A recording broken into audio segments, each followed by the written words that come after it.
But if I wanted to find the distance formula, most of you do not remember the distance formula. We just actually kind of taught it, so it's kind of fresh in my brain.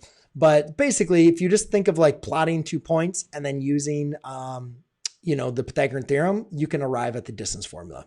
But what if you had 2 equations? If you need to find the distance between the 2 equations? Well, my best advice would be to find the 2 points. So why don't we just find 2 points on those both lines? So why don't we say when x equals 0,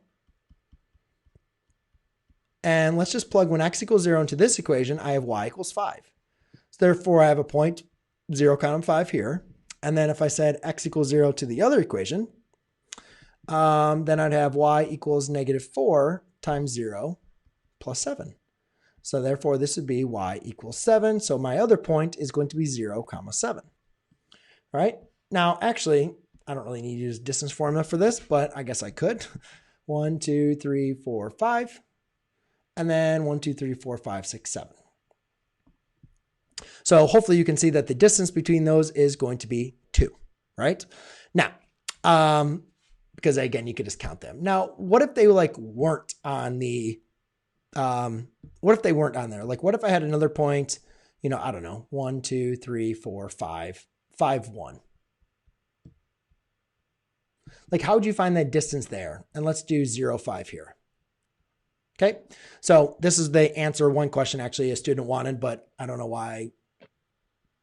That was a lot easier just to do it from using x as 0. So finding 2 points, and that works. But what if I had the 2 points? I needed to use the distance formula for 0, 5 and 5, 1.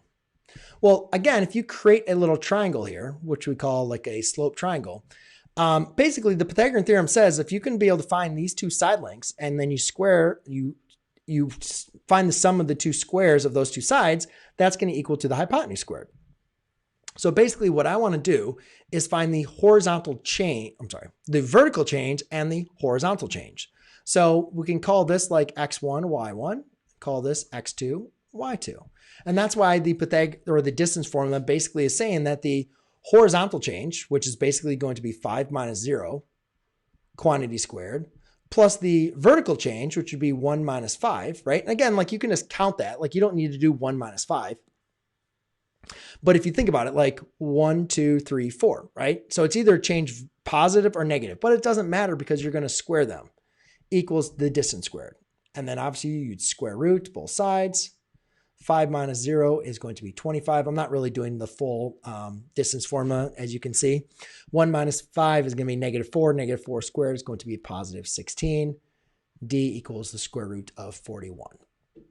So obviously that's not the distance formula, or at least the form, like the x2 minus x1 squared plus y2 minus y1 squared. But hopefully you just kind of see, see why we use those formulas. Because basically, again, this is just the horizontal change. This is just the vertical change. So that's where these values are coming from. So hopefully that helps you out. Because really all you're doing is using the Pythagorean